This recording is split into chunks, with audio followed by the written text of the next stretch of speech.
Okay, so vapor pressure of liquids. Okay, now this is a bit of a tricky topic because we're not quite going to talk about the full extent of what the vapor pressure of a liquid entails, but there's one specific aspect of it that I feel is appropriate to discuss at this point in our topic of gases. Specifically, the fact that when you have a liquid which has to some extent an equilibrium with its own vapor. So let's say you have water, liquid water, which is partially, not entirely, very far from the truth in fact, but to some extent turning into gaseous water, in other words, vapor water. You're going to have a little bit of pressure contributed by that gas arising from the liquid, in addition to any other gas that may be present in solution. All right, and you may have seen some of this a little bit, in the mornings when you walk around the mountains, maybe you've gone to a lake. So here you can see the little fog. Another typical example is bromine. Bromine is a liquid. I've been telling you this all along. It's one of the diatomic elements that happens to be a liquid at room temperature. And you can see it right here. That's that black thing at the bottom. That's liquid bromine. But as you can see, a fair amount of it is turning into the gas phase. And that means that the vapor pressure of bromine is actually kind of high. Clearly, the majority of the liquid is still there, but you have a very noticeable amount of it turning into gas, and those two are in equilibrium with each other. All right, so this idea of the liquid, generating a little bit of gas, this applies to pretty much any liquid that you have. For some liquids, however, the extent by which a vapor can be produced is very, very, very, very minimal. So, case in point, if you have to use a vacuum pump to generate really, really low pressures, what you end up using is synthetic oil, silicone base usually, that has very, very, very low vapor pressures because for a vacuum pump to work really well, you need to have a liquid that not only greases but also make sure that the entire gears of your pump are well maintained, but you want it to produce little pressure at all because otherwise it will undo what the vacuum pump is trying to do. So those things do exist, but other elements like bromine, the vapor pressures are actually quite high. And of course I couldn't resist, but this always reminds me of Breaking Bad, right? You see the little vapor going around, so yeah. We're Breaking Bad with this lecture. All right, so as I mentioned to you, the conditions in which gases are favored are those in which the temperatures are higher and the pressures are lower. If you do that, you will end up increasing the vapor pressure of a liquid. And if you do it, to a high enough extent, you will basically reach the boiling point of the substance. All right, so the partial pressure of a liquid, basically increases up to a value of 760 millimeters of mercury. But once you reach that, which is nothing more than atmospheric pressure, that's when your liquid starts to boil. That's when you end up reaching the boiling point of the substance. All right, so another way to look at it is via this graph right here, representing here a vapor pressure of a gas versus temperature. And this is for different substances, water, ethanol, and diethyl ether. But at 760 millimeters of mercury, this is atmospheric pressure. And at sea level, if you hit that particular vapor pressure, you're no longer a liquid in equilibrium with your gas. You're literally turning your liquid into gas altogether. You're pretty much at the boiling point. And for different substances, the boiling point takes place at different temperatures. That's the reason why we have these different graphs hitting the point of 760 millimeters of mercury at a different intersection on this horizontal line. Okay. All right. So the whole point of this discussion is that, and you probably have done this in previous experiments in other chemistry classes prior to this one, but one typical example is the one where you are actually collecting a gas and trying to measure a gas. And one method by which you can do this is by using an inverted cylinder or a eudometer tube, which basically has a closed end on the very top but an open end on the bottom, and that open end of the tube is actually submerged under a liquid, usually water, for our types of experiments. Now, outside of this beaker or tub full of water containing the graduated cylinder or eudometer, you have an actual reaction which can generate a gas. So here what I'm presenting is a single displacement reaction involving hydrogen and magnesium. Magnesium is a metal, that's the lone species. So this will be replacing the cation, and the cation is H. Since H used to be part of HCl, now it's by itself, and by itself it's in the form of H2, and H2 happens to be one of the gaseous elements. So as soon as this reaction gets going, you can start producing hydrogen gas. And the hydrogen gas, if this is done correctly, you have a sealed container with a tube allowing the only venting for this particular flask. The hydrogen gas will travel up the little tube until it reaches the inverted graduated cylinder or eudometer. And when it starts entering the tube, what happens is that its own pressure starts pushing the liquid water out of the tube, and this happens until the reaction is basically over. And the idea right here is that very little of the gas actually gets to dissolve inside of the water. So you can form solutions with water and gas, but the extent is actually relatively small for non-polar gases like hydrogen. The vast majority of the hydrogen will remain in the headspace, the empty headspace here on the inverted tube. All right, now here's the idea.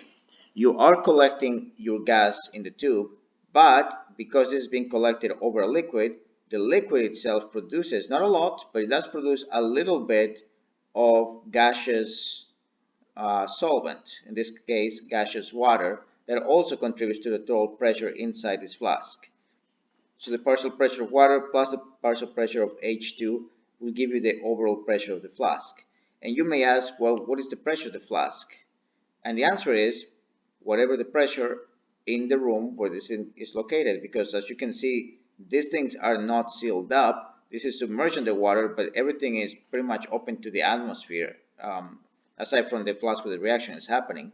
So the total pressure is still atmospheric pressure. But now you have some extent of water pressure that is present within that 760 millimeters of mercury. So the way you go about finding out what that is and then utilizing it to subtract it from the atmospheric pressure so that you can find the pressure of hydrogen and nothing else than hydrogen is to look at a graph. Now the partial pressure of the liquid, in this case water, is going to depend completely on the temperature at which the experiment is being carried out. And the atmospheric pressure will depend, of course, on the location. If you're at sea level, it's 760 millimeters mercury. If you're at higher altitudes, well, then you need to know or be told what those particular pressures would be. But let me show you an example to make it more concrete. We have 2.38 grams of magnesium. We are reacting this with excess HCl, and we're producing H2 gas. The H2 gas is collected over an inverted cylinder via water displacement, and what we're trying to find out here is the percent yield based on the idea that we have gathered 2.19 liters of hydrogen at 298 Kelvin and a total pressure of 750 millimeters of mercury.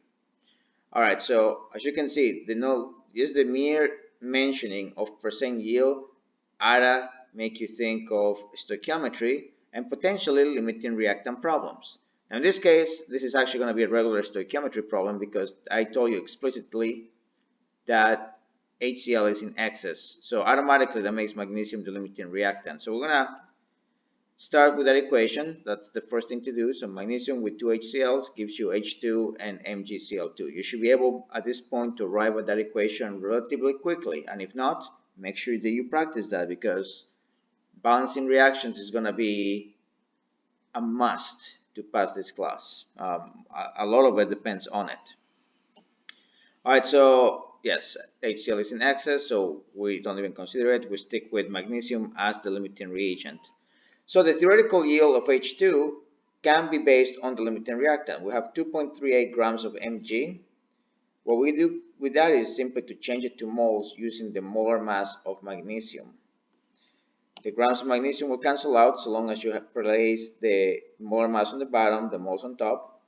And then you use the balancing coefficients of the balance equation. For every 1 magnesium that you use, you produce 1 mole of H2.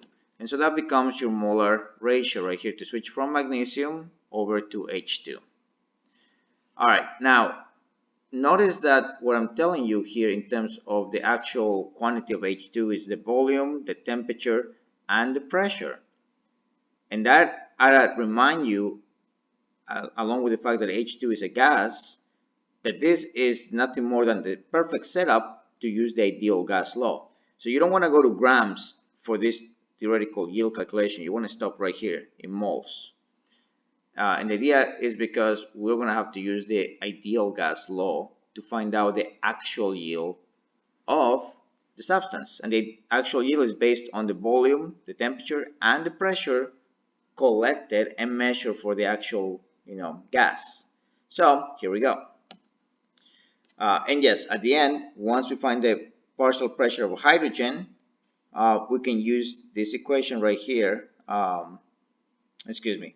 We have to use this equation right here to find the partial pressure of hydrogen so that we can actually use the ideal gas law. So if you go ahead and use 750 millimeters of mercury with the ideal gas law, you'll get a similar value, but far enough from the actual value that you will be marked down. So you first need to find what the partial pressure of hydrogen and just hydrogen is within the system. So in order to do that, you're going to have to be told what the partial pressure of water is. And you'll have to either be told that or given a table like the one you see here on the left side to figure out what's happening. And 298 Kelvin being the temperature means that we have a vapor pressure of 23.8 millimeters of mercury. So with that information, we plug in what we have: 750 millimeters of mercury total pressure minus the 23.8 millimeters of mercury of water vapor pressure. Subtracted, they give you the partial pressure of hydrogen and nothing but hydrogen. With that info, we're now ready to start. Oh yeah, and one more thing. We need to change this to atmospheres. So divide by 760 to get to 0.955 atmospheres. You're now ready to begin with the ideal gas law. PV equals nRT. Solving for N gives you PV divided by RT. And once again, this has to be the pressure, the partial pressure of just hydrogen. So let's input all the data. We have 0.955 atmospheres, 2.19 liters as depicted on the problem. The gas constant is 0.08206 atmosphere liters per mole Kelvin, and the temperature is 298 Kelvin. All right, so check this out. The atmospheres cancel out, the liters cancel out, Kelvin cancel out, and the only thing you have is 1 over 1 per mole, which is the same thing as saying moles. So carrying on the multiplication, 0.955 times 2.19 divided by 0.08206 and divided by 298 yields a value of 0.0855 moles of hydrogen. This right here is not the final answer. This is the actual yield. And in this type of problems, yes, you're going to have to actually calculate the actual yield. It's not going to be just the value you're checking into the percent yield equation. But now that we have the moles of H2 for the actual and theoretical yields, now we can calculate the percent yield. Actual divided by theoretical times 100 yields an overall value of 87%. So all in all, this reaction was pretty good. So be aware of this type of problems. This involves stoichiometry, this involves the partial pressures of a gas, this involves the vapor pressures of liquids. These are not super complicated problems, but you need to be aware of that idea. Anytime you collect a gas over a liquid, you need to look at the partial pressure of just the gas by subtracting the partial pressure of the liquid from the atmospheric pressure. Okay, that's it for this video, and we'll move on to the next lecture on the next set of videos.